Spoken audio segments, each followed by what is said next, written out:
Have a blessed evening to everyone. At muli, nandito tayo sa online General Bible Study. At bago po tayo mag-umpisa sa ating tatalakayin sa gabi ito, hindi po natin ang ating mga ulo tayo manalangin, mapagpalang Diyos. Marami pong salamat. At patawad po una po sa lahat ng aming mapagkakasala. Malaya po kayong pumilos po sa gabi ito sa aming tatalakayin. At pangunahan mo po ang iyong lingkod, patnubayan niyo po ako sa pamagitan ng Banal na Espiritu. Purihin ka, tagilahin ka, pagpalain mo kami lahat. Ito po ang aming samot dalangin sa pangalan mo po, Panginoong Hesus. Amen.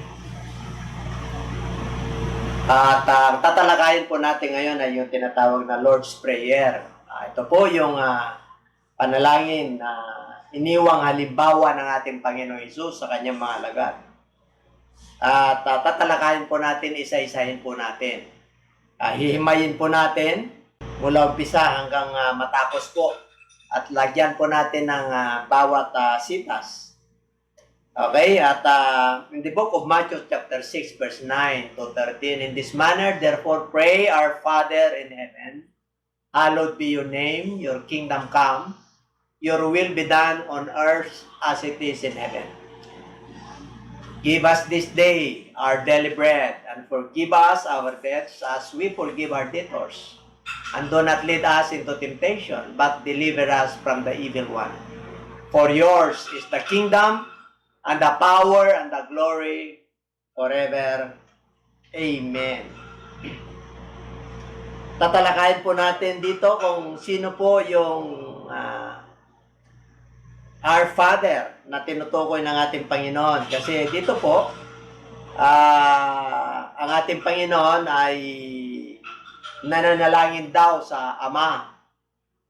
At titingnan po natin sa bawat sitas nating papag-aralan na tayo po ay gabayan at bigyan ng karunungan ng ating Diyos upang tayo po ay maliwanagan.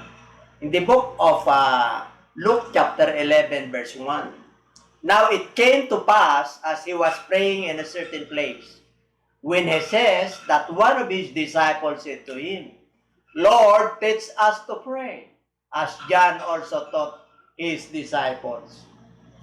Ang ating Panginoong Hesus ay nung kasama po niya ang kanyang malagad, siya po ay nananalangin.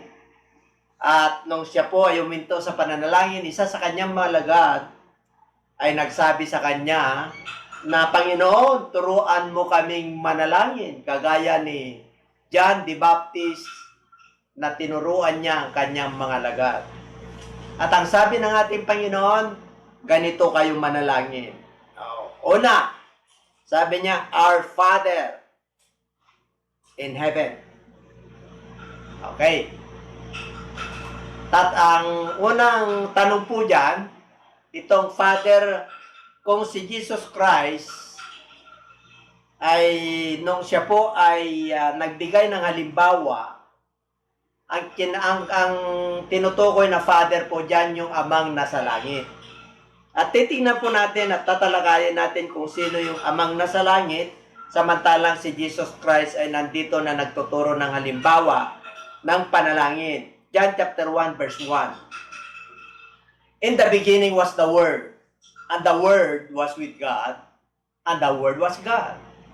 So, nung pasimula ay Berbo, at ang Berbo ay ang Diyos, at ang Berbo ay Diyos. Sa verse 14. At ang Berbo ay nagkatawang tao, and the Word became flesh, and dwelt among us. And we beheld His glory, the glory as the only begotten of the Father, full of grace and truth. So dito po, nagkatawang tao yung salita. At tinutukoy po dyan si Jesus Christ. And we beheld His glory. Kaya dito po, punong-puno po siya ng biyaya at katotohanan. So siya po yung katotohanan na bumaba. Sa verse, sa Colossians chapter 2 verse 9, yung tinutukoy na Father dyan, for in Him dwells all the fullness of the Godhead bodily. Sa Kanya lahat, yung kapuspusan ng pagka-Diyos ay nananahan kay Kristo. Bodily. So, ibig pong sabihin, dalawa po ang kalikasan ni Kristo. nung tinuturuan niya po yung kanyang alagad, siya po ay tao. Nagkalaman po. Panginoon po siya. Kasi kasama po siya. Pero yung Our Father, yung sinabi niya na Our Father in Heaven, ang ibig pong sabihin, kasama niya yung kanyang malagad, yung tinutukoy na Father dito, yung kanyang nature sa pagka-Diyos. Kaya dito po, mababasa po natin sa Acts 1:9-11. Now when he had spoken these things while they watched, he was taken up, and a cloud received him out of their sight.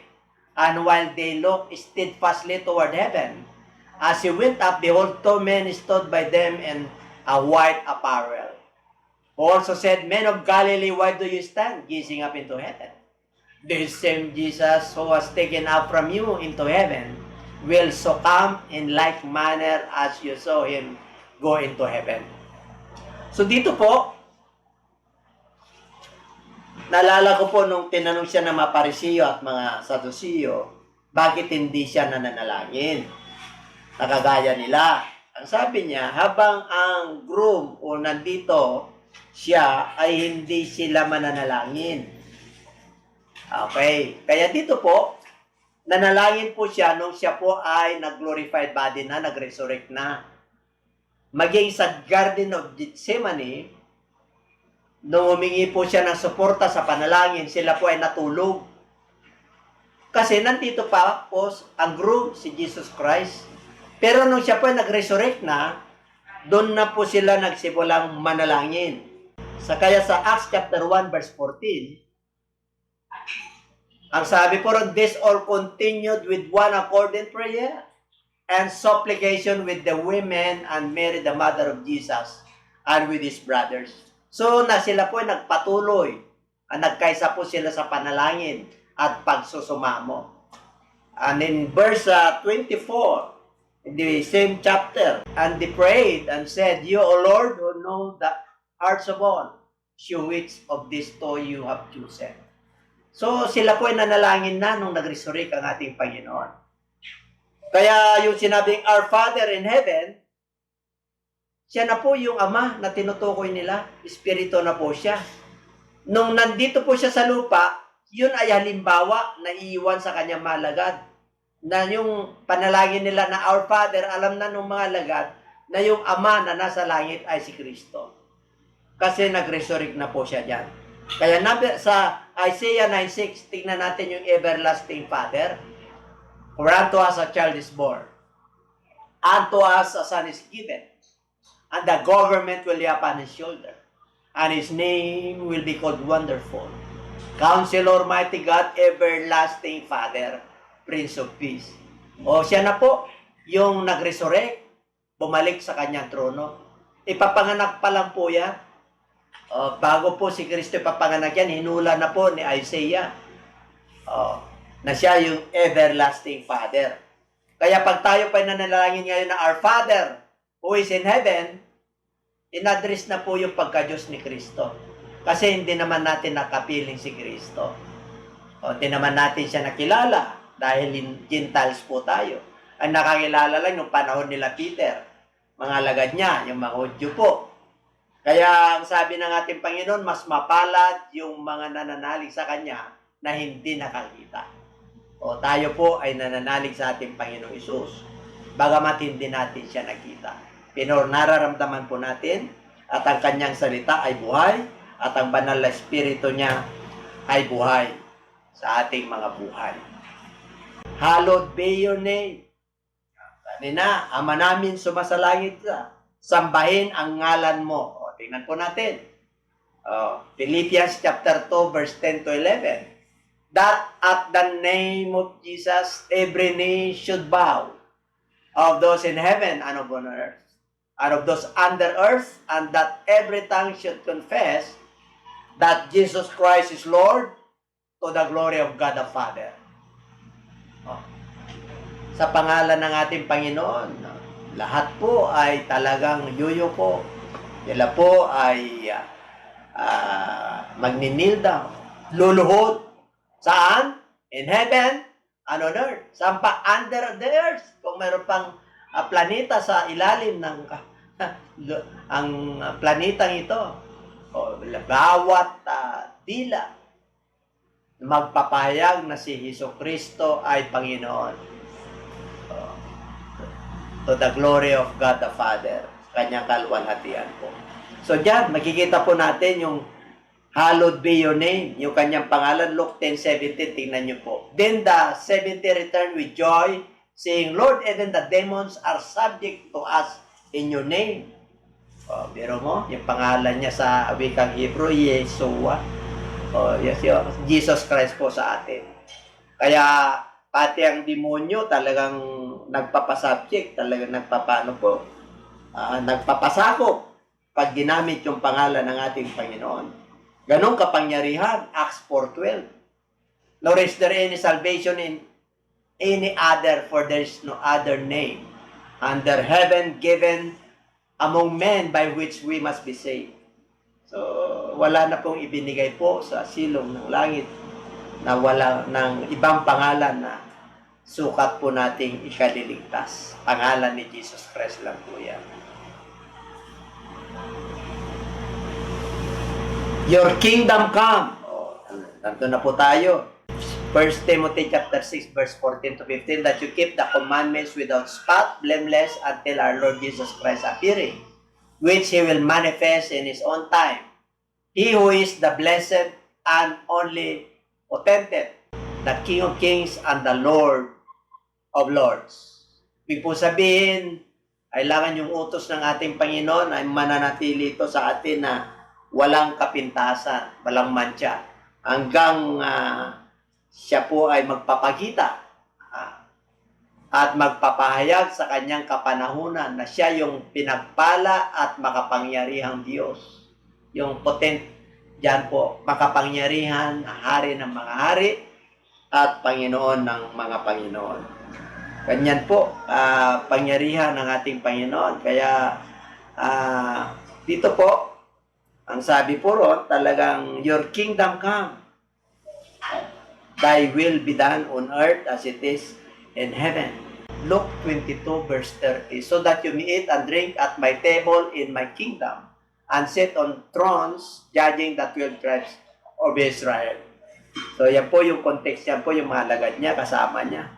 Habang siya po ay nagtuturo sa kanila, sila po ay makakasama niya.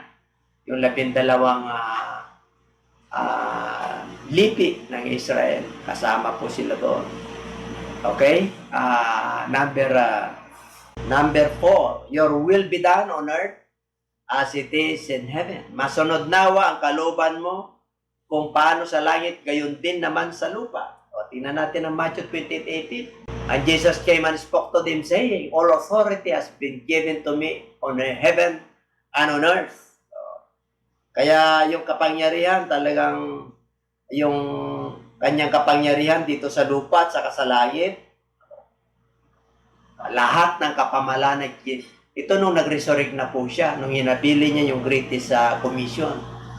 Yung commission sa kinomisyonan niya, yung natasan niya yung kanyang mga lagad na humayo at ibinigay sa kanya lahat ng kapamalaan sa kalangitan at sa kalupaan.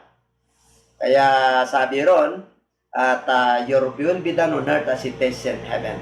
John 10:18. No one takes it from me, but I lay it down of myself. I have power to lay it down, and I have power to take it again. This command I have received from my Father. Ito po ay nagsasalita bilang Panginoon, tao po nakasama nila. Tinutukoy niyang Father yan, pag siya po ay nag-glorified body na po siya. Talagang siya lang yung may kapangyarihan na kumuha yung buhay at kumuha at ibalik yung buhay niya. Yan ay utos ng Ama. Yung tinutukoy niya po dyan, yung kanyang pagka-Diyos. Ano pa? Give us this day our daily bread. Bigyan mo kami ng pagkain sa araw-araw. Tingnan po natin. John chapter 6 verse 35. And Jesus said to them, I am the bread of life. He who comes to me shall never hunger, and he who believes in me shall never thirst. Ito po, siya yung talagang bread of life. Pag sinabing bread of life, Siya po ay bumaba, binigyan niya po tayo ng buhay na walang hanggan. Yung bread na ating pansamantala po, yung mga tinapay at gulay, mga karne at isda, nagugutom tayo pagkatapos. Kaya sabi ng ating Panginoon, I have the bread of life. O yung nananalig sa Kanya at lumalapit ay hindi magugutom. O, at yung mga nanampalataya sa Kanya ay hindi mauuhaw. Kaya pag ikaw ay anak ng Diyos at nananalig ka sa Kanyang salita at nananampalataya ka na siya yung bumaba, siya yung buhay na tinapay, ay makukuntinto ka po. Marunong kang magpasalamat kahit nasabihin mo minsan sa lahat po tayo, tama-tama lang. Dahil ang bread of life ay nasa atin po. John chapter 10 verse 10. Ito po ang misyon ng kaaway. The thief does not come except to steal and to kill and to destroy. I have come that they might have life, that they might have it more abundantly. Kaya yung buhay po natin, yung buhay po na spiritual ang nais ng Lord. Hindi lang po tayo nabubuhay sa tinapay lamang. Yung bread na tinutukoy po dyan, yung kanyang salita, yung banal na espiritu, yung kanyang pagkapanginoon. Kailan manampalataya po tayo ron para magkaroon tayo ng buhay na kasiya-siya. Sabi niya sa Matthew 11:28, lumapit kayong lahat, kayong mga nabibigat ang lupa, at bibigyan ko kayo ng kapahingaan. Come unto me all ye. Sabi niya all. Hindi walang pinipili at tinatangi ng Lord. All races, all tribes, whether you are black, brown, or red, okay, white, whatever races you are, pinapalapit po tayo ng ating Panginoon. Those who are labor and are heavy laden. Bigat na po tayo sa ating mga problema, pinapalapit po tayo ng ating Panginoon. Para bibigyan po tayo ng kapahinga. Yun yung daily bread po natin. Dapat hindi lang po yung mga bread na physical na kakain tayo ngayon, mamaya gutom, tanghali, merienda, gutom ulit, kain ulit. Makukontento po tayo pagka meron tayong spiritual bread, yung kanyang salita at ang kanyang banal na espiritu. Number 6, forgive us our trespasses or our debts as we forgive those yung mga nagkakautang sa amin, sabi po ron, at patawarin mo kami sa aming mga utang. Gaya rin naman namin na nagpapatawad sa mga may utang sa amin. Yung mga trespasses, yung mga pagkakasala, yung utang dyan ay maaari may konting financial dyan, pero kung kaya mo patawarin sa mga utang at obligasyon, sa panahon natin ngayon, mahirap yata yun. Pero tinutukay po dyan trespasses. Ang pinakano po dyan yung kasalanan po. Pag negosyante ka, hindi obra yan. Kailan magbayad ka talaga, obligasyon mo po yun. Okay. Kaya dito po sa number 6, forgive us our trespasses as we forgive those who trespass against us. Tingnan natin ang Mark chapter 2, verse 5 to 7. When Jesus saw their faith, he said to the paralytic, son, your sins are forgiven. Forgiven you, and some of the scribes were sitting there and reasoning in their hearts. Why does this man speak blasphemies like this? How can forgive sins but God alone? Maraming beses po yan na ang ating Panginoon. Talagang namamanga po sila kasi lagi niya sinasabi pag nagpapagaling, pinatawad ka na ang iyong kasalanan. Umayo ka at hindi ka na magkasala muli. At isa sa mga kalapastanganan o blasphemy yun, yung pamumusong, kaya babatuhin po siya dahil nagpapatawad po siya. At ito po, makikita po natin na ang Diyos lang nagpapatawad. Kaya pinakita niya at pinakilala niya yung kanyang sarili pag nagpapagaling po siya. Kaya dito po, number 7 na po tayo, but lead us not into temptation, but deliver us from evil. At huwag mo kaming dalhin sa tukso, kundi iligtas mo kami sa masama. Kaya iadya mo kami sa masama. Why? Tingnan natin yung Hebrew 2:18. Number 7, Hebrew 2:18. For in that himself has suffered, being tempted, he is able to aid those who are tempted. So, siya mismo po ay talaga naman nag-suffer po siya.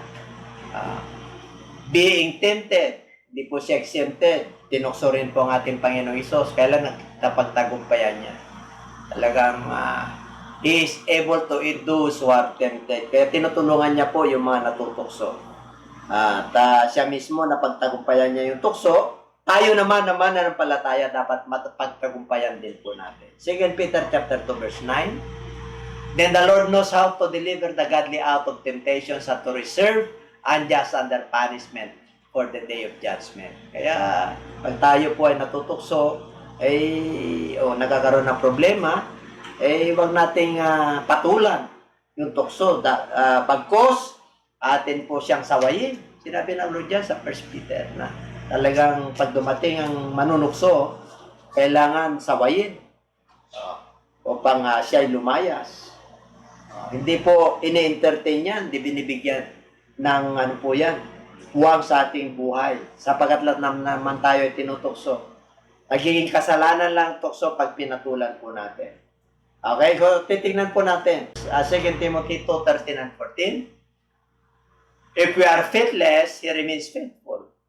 Pag wala po, he cannot deny himself, remind them of these things, charging them before the Lord not to strive about words to no profit, to ruin of the hearers. Ay, ibig ko sabihin, kahit minsan nawawalan tayo ng pananampalataya, nagkukulang, nagdududa, but our Lord is remain faithful. Ito po ay hindi itatanggi at palalahanan daw natin yung mga nasa Panginoon na hindi po tayo magsasalita ng mga salitang walang kabuluhan para ma-distract o nakakatisod sa mga nakikinig, lalo na po at mananampalataya po tayo. Okay, tingnan po natin yung kingdom, yung power, and yung glory. Tingnan po natin. Your is the kingdom. Okay, number 1. For your is the kingdom, power, and glory forever. Amen. Tingnan natin yung kingdom. For your is the kingdom. Ano talaga ang kaharian? Tingnan natin. And I say to you that you are Peter. Matthew 16:18. And on this rock I will build my church. And the gates of Hades shall not prevail against it. O ito po. Nung nangangaral po at tinuturan niya kanyang mahalaga, sinabi niya to na yung batong yon, doon siya magtatayo ng kanyang iglesia. Kahit na gawa ng masama, gawa ng demonyo, ay hindi makakapahinig ito. Yan yung pagka-Church of God po tayo. Pag mananampalataya po tayo kay Kristo. At dala-dala natin yung mabuting balita. At nakasuklob sa atin yung sa kanyang salita at yung kanyang banal na espiritu. Kahit na dumadanas po tayo ng mga pandemya, dumadanas tayo ng kahirapan, mga karamdaman po, mga emotional distress, meron tayong lakas ng loob pag tayo po ay nananahan sa kanyang masalita at naniniwala po tayo sa banal na espiritu. Matibay po tayo pag ganyan. At hindi po tayo nag-aalala bagamat tayo po ay nag-iingat. Siyempre po, hindi natin ipag-aalala dahil alam natin na ingatan po tayo at we are covered by the precious blood of the Lamb. Yun ang pinakamatindi yun. Kaya dito sa Luke 22:30, isa sa mga, yung kingdom niya, that you may eat and drink at my table in my kingdom and sit on thrones judging the 12 tribes of Israel. Ito po yung pangako niya at nabili niya sa kanyang mahalaga.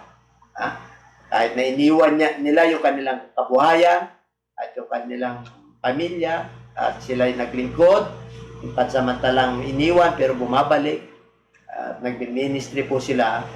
Yan naman ang pangako ng Lord sa kanila. Revelation 17:14. This will make war with the Lamb, and the Lamb will overcome them, for He is Lord of lords and King of kings, and those who are with Him are called chosen and faithful. Tingnan niyo po, ito sa rapture na po ito. Magkaroon ng labanan. Pero ang kalaang kasama ng ating Panginoon ay yung mga inagaw niya, yung mga anak niya, yung mga pinili, at yung mga tapat. Kaya kapatid, maging tapat po tayo. Kahit na panahon ng pandemya pa, tapat po tayo. Hindi tayo magbago. Yung ating pananampalataya dapat hindi magdududa. Kasi nais ng Lord na lumabas yung ating ningas ng ating pananampalataya sa kabila ng mga pangyayari sa ating panahon. Okay, your is the power. Tingnan natin. Sa iyo ang kapangyarihan. Revelations 4:8. The four living creatures, each having six wings, were full of eyes around and within, and they do not rest day or night, saying, Holy, holy, holy, holy Lord God Almighty, who was and is to come. Siya po talaga yung makapangyarihan na darating. Siya yung Panginoong Diyos na makapangyarihan. Siya yung banal. Talagang pinupuri siya, sinasamba siya. Day and night. Talagang karapat-dapat po siyang purihin at sambahin. In the book of Revelations 1:17 and 18, and when I saw him, I fell at his feet as dead, but he laid his right hand on me, saying to me, Do not be afraid. I am the first and the last. I am he who lives and was dead, and behold, I am alive forevermore. Amen. And I have the keys of Hades and of death. Siya lang po talaga yung may hawak. Talagang parusa itong demonyong ito. Okay. At siya po ay buhay magpakailanman ng ating Panginoon. Napakasarap po. Napakasarap na maglingkod at manalig sa ating Panginoon Jesus. Luke chapter 10 verse 19. Behold, I gave you the authority to trample on serpents and scorpions, and over all the power of the enemy, and nothing shall by any means hurt you.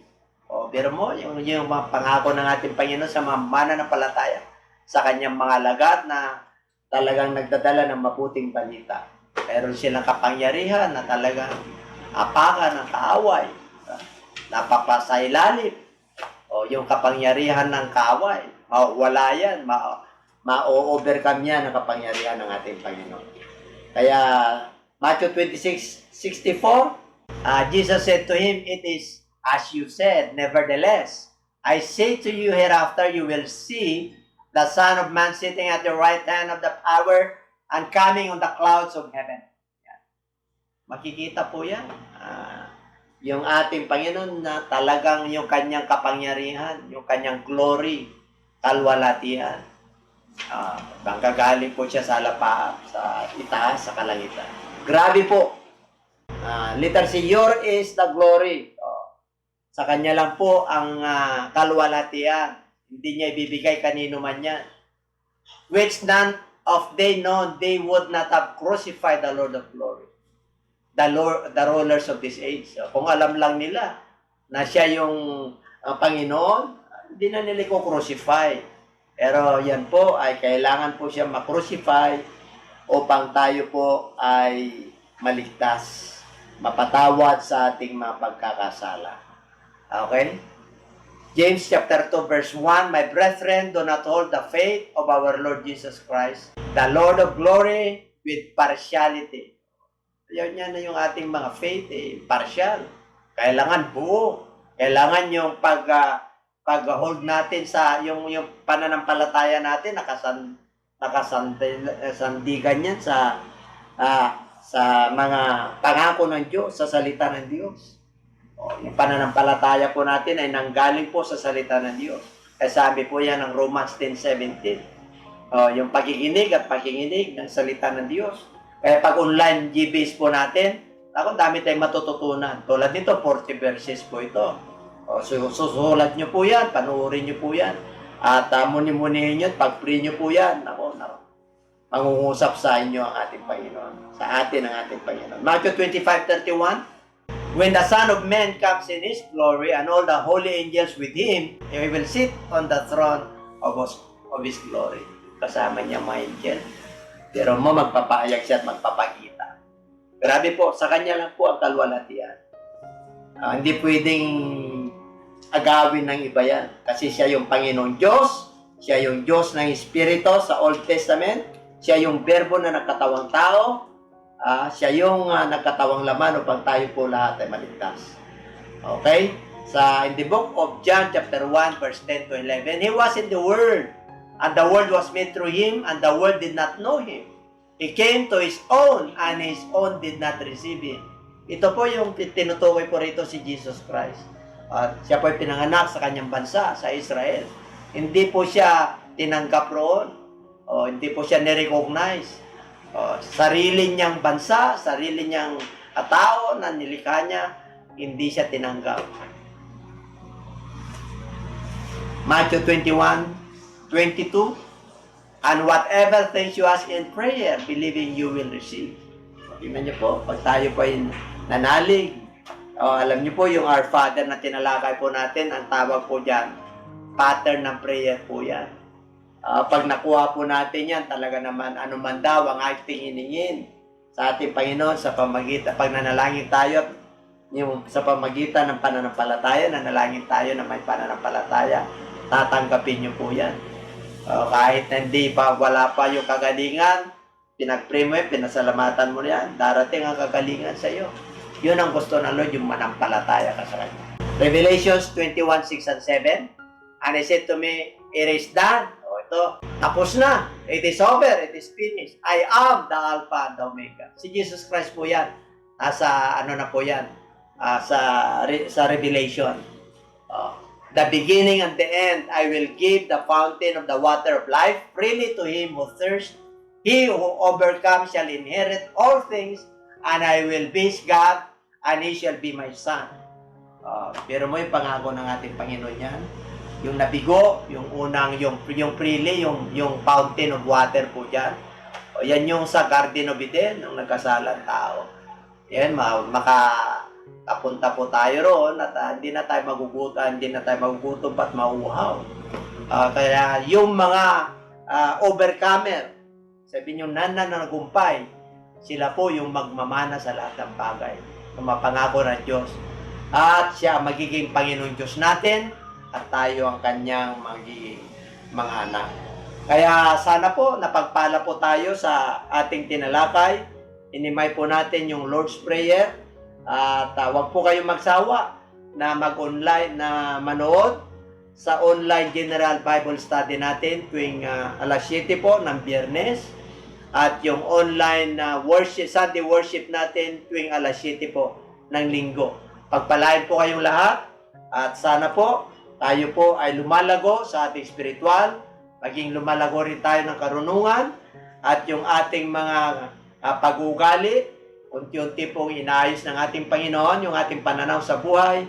At tayo po ay magpasalamat sa Diyos sa ating natutunan sa gabing ito. Iko po natin ang ating mga ulo. Marami pong salamat Amang nasa langit. At tinuruan mo muli kami ng halimbawang manalangin na ikaw ang aming Ama na nasa trono ngayon, na nakaupo. At tinutugon mo kami, Panginoon, kung kami po ay maayos, matuwid sa iyong harapan, at yung Ebanghelyo po ay nasunod po namin, at namumuhay kami na may kabanalan at katwiran mo, Panginoon. Maraming pong salamat. Pagpalain mo lahat ang mga mananampalataya, ganun din po ang mga manonood. Salamat po ng marami at patuloy na pagpalain mo at payabungin mo ang programang ito. At salamat po din, Panginoon, sa kapuspusan ng Banal na Espiritu at kagalingan ng mga kapatiran. Puring ka, Diyos, ang kapapuri, kalwalatian, your kingdom and your power and your glory ay sa iyo lamang po, Panginoon, pinabalik. In Jesus' name, Amen.